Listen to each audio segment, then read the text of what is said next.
پیارے دوستو، آج ہم آپ کو ایک عجیب واقعہ سنانے والے ہیں۔ سعودی میں ایک مسجد میں عورتوں کی نماز کے دوران ایک آدمی سوتے میں چلتا انجانے میں مسجد میں گھس آیا۔ پھر اس کے ساتھ کیا ہوا، یہ سب جاننے کے لیے ویڈیو میں ہمارے ساتھ آخر تک جڑے رہنا ہوگا۔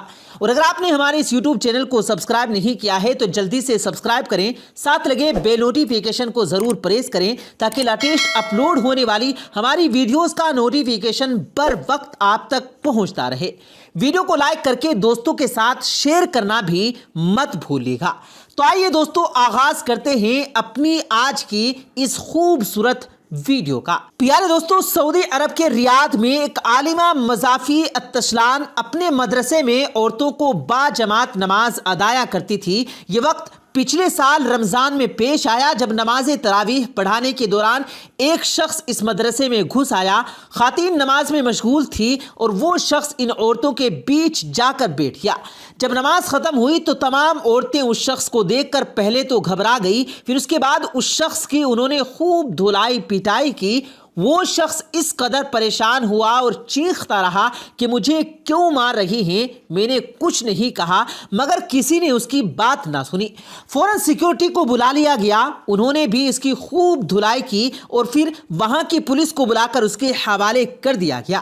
جب پولیس نے پورے معاملے کی تفتیش کی تب جا کر یہ معاملہ کھلا جب اس شخصیت نے بتایا کہ باخدا وہ نہیں جانتا کہ وہ مدرسے میں کیسے آیا، وہ تو اپنے بستر پر سو رہا تھا۔ یہاں مسجد میں کیسے ان عورتوں کے درمیان آ پہنچا وہ نہیں جانتا۔ پولیس نے اس کے گھر والوں کو بلا کر پوچھ تاچھ کی تو بات سامنے آئی کہ اس شخص کو سوتے میں چلنے کی بیماری ہے۔ اس کی بیوی نے بتایا کہ پچھلے ایک ہفتے سے یہ رات میں اٹھ کر چلنے لگتے ہیں اور ان کو نہیں معلوم ہوتا کہ یہ ایسا کر رہے ہیں۔ کیسی عجیب بات ہے نا دوستو کہ یہ شخص گھر سے مسجد تک سوتے میں آ گیا، اور وہ بھی اس مسجد میں جہاں عورتیں نماز تراویح ادا کر رہی تھی۔ سننے میں ایسا لگتا ہے کہ اس شخص نے ایسا جان بوجھ کر کیا ہوگا۔ پولیس نے بھی اس بات پر بہت مشکل سے یقین کیا تھا، لیکن دوستو ہوا کچھ یوں کہ اس کے چند دن بعد وہ شخص سوتے میں گھر کا دروازہ کھول کر بیچ سڑک پر بیٹھ گیا اور اگلے دن اس کی کچلی ہوئی لاش سڑک پر ملی۔ اسی مدرسے کے سامنے کی سڑک پر سوتے ہوئے رات میں ایک تیز رفتار گاڑی اس کو کچل کر چلی گئی۔ پیارے دوستو، یہ بیماری اس قدر خطرناک ہو سکتی تھی معلوم نہیں تھا۔ آپ اس بارے میں کیا کہیں گے؟ کیا آپ کے آس پاس کوئی ایسا شخص موجود ہے جسے یہ بیماری ہو؟ ہمیں کمنٹ کر کے ضرور بتائیے گا۔ پیارے دوستو، ایک اور دلچسپ اور عجیب واقعہ آپ کو سناتے ہیں۔ عربی حکایت ہے کہ ایک بادشاہ اپنی جوان سالہ بیٹی کی شادی کے لیے بہت فکر مند تھا۔ وہ برسوں سے نیک اور عبادت گزار داماد کی تلاش میں تھا۔ ایک دن اس نے وزیر کو بلایا اور کہا کہ کسی طرح میری بیٹی کے لیے میری رعایا میں سے عبادت گزار انسان کی تلاش کی جائے۔ وزیر نے اپنی فوج کو شہر کی جامع مسجد کے قریب تعینات کر دیا اور کہا کہ چھپ کر دیکھتے رہیں، جو شخص آدھی رات مسجد میں داخل ہوگا اسے نکلنے مت دینا جب تک میں نہ آ جاؤں۔ عین اسی وقت ایک چور چوری کرنے کے ارادے سے گھر سے نکلا اور دل ہی دل میں سوچا کیوں نہ آج شہر کی جامع مسجد میں جا کر چوری کی جائے، وہاں مسجد کا قیمتی سامان چرایا جائے۔ چور جیسے ہی جامع مسجد میں داخل ہوا، مسجد کی انتظامیہ نے چور سے بے خبر مسجد کو باہر سے تالا لگا دیا اور اپنے گھروں کو واپس چلے گئے۔ فوجی دستوں نے وزیر کو اطلاع دی کہ لگتا ہے کوئی عبادت گزار آیا ہے، مگر مسجد کو تالا لگ چکا ہے۔ اب صبح کی اذان پر ہی مسجد کا تالا کھلے گا تو پتہ چلے گا کہ کون ہے۔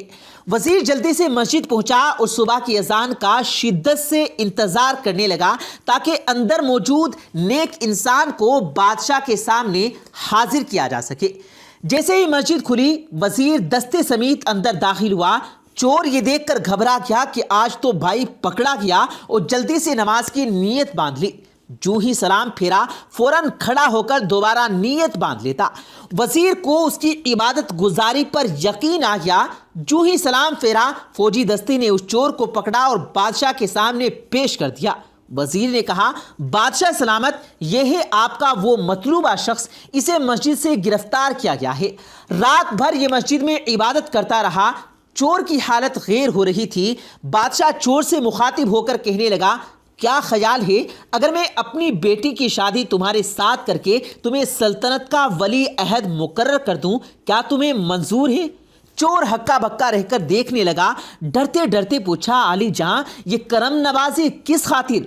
بادشاہ نے کہا، تم عبادت گزار ہو، رات بھر مسجد میں رہے، صبح اذان ہونے پر باہر آئے۔ چور ہی دل میں سوچنے لگا، اے اللہ، میں چوری کی نیت سے ہی صحیح مگر تیرے گھر گیا، دکھلاوے کی نیت سے ہی صحیح مگر نماز ادا کی، اور بدلے میں تو نے تو دنیا میرے قدموں میں ڈال دی۔ اگر میں سچ مچ عبادت گزار ہوتا اور راتوں کو تہجد پڑھا کرتا تو پھر تیرا انعام کیا ہوتا؟ وہی کھڑے کھڑے نادم ہو کر دائم ہوا۔ پیارے دوستو، خوش نصیب ہیں وہ لوگ جن کا دل عبادت میں لگتا ہے، اپنے مالک کے سامنے گڑ گڑا کر ذکر کرتے ہیں، آرام دہ بستروں کو چھوڑ کر مصلی پر کھڑے ہو جاتے ہیں۔ اللہ پاک ہم سب کو سچا اور پکا عبادت گزار نمازی بنا دے، آمین ثم آمین۔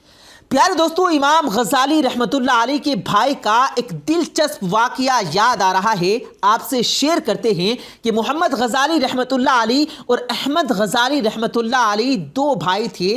یہ اپنے لڑکپن کے زمانے میں یتیم ہو گئے تھے۔ ان دونوں کی تربیت ان کی والدہ نے کی۔ ان کے بارے میں ایک عجیب بات لکھی ہے کہ ماں ان کی اتنی اچھی تربیت کرنے والی تھی کہ وہ ان کو نیکی پر لائی، حتیٰ کہ وہ عالم دین بن گئے، مگر دونوں بھائیوں کی طبیعتوں میں بہت فرق تھا۔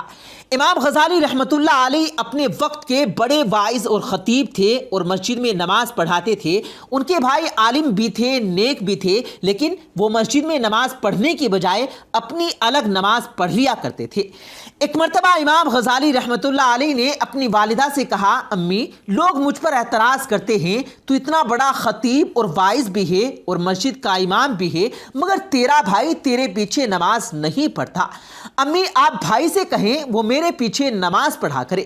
ماں نے بلا کر نصیحت کی، چنانچہ نماز کا وقت آیا۔ امام غزالی رحمۃ اللہ علیہ نے نماز پڑھانے لگے اور ان کے بھائی نے بھی پیچھے نماز کی نیت باندھ لی۔ لیکن عجیب بات ہے کہ جب ایک رکعت پڑھنے کے بعد دوسری رکعت شروع ہوئی تو ان کے بھائی نے نماز توڑ دی اور نماز کی جماعت سے باہر نکل آئے۔ اب جب امام غزالی رحمۃ اللہ علیہ نے نماز مکمل کی، ان کو بڑی سکی محسوس ہوئی، وہ بہت زیادہ پریشان ہوئے، لہٰذا مخدوم دل کے ساتھ گھر واپس لوٹے۔ ماں نے پوچھا، بیٹا بڑے پریشان نظر آتے ہو؟ کہنے لگے، امی، بھائی نہ جاتا تو زیادہ بہتر رہتا۔ یہ گیا اور ایک رکعت پڑھنے کے بعد دوسری رکعت میں واپس آ گیا اور اس نے آ کر الگ نماز پڑھی۔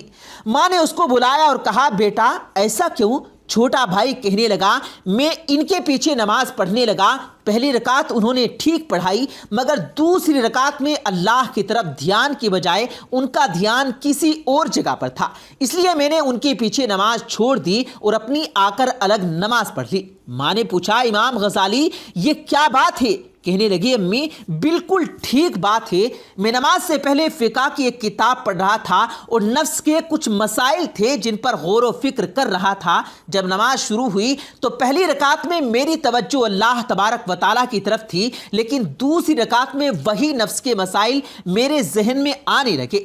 ان میں تھوڑی دیر کے لیے ذہن دوسری طرف متوجہ ہو گیا، اس لیے مجھ سے یہ غلطی ہوئی۔ تو ماں نے ایک ٹھنڈا سانس لیا اور کہا، افسوس تم دونوں میں سے کوئی بھی میرے کام کا نہ بنا۔ اس جواب کو جب سنا دونوں بھائی پریشان ہوئے۔ امام غزالی رحمۃ اللہ علیہ نے تو معافی مانگ لی کہ امی مجھ سے غلطی ہوئی، مجھے تو ایسا نہیں کرنا چاہیے تھا، مگر دوسرا بھائی پوچھنے لگا، امی مجھے تو کشف ہوا تھا، اس لیے کشف کی وجہ سے میں نے نماز توڑ دی، تمہیں آپ کے کام کا کیوں نہ بنا؟ ماں نے جواب دیا کہ تم میں سے ایک تو نفس کے مسائل کھڑا سوچ رہا تھا، دوسرا پیچھا کھڑے اور دوسرا اس کے پیچھے کھڑے اس کے دل کو دیکھ رہا تھا۔ تم دونوں میں سے اللہ کی طرف تو ایک بھی متوجہ نہ تھا، لہٰذا تم دونوں میرے کام کے نہ بنے۔ تو پیارے دوستو، اللہ تبارک و تعالیٰ سے دعا ہے کہ اللہ پاک ہم کو 5 وقتہ نماز با جماعت اور صحیح ڈھنگ سے ادا کرنے کی توفیق عطا فرمائے، آمین ثم آمین۔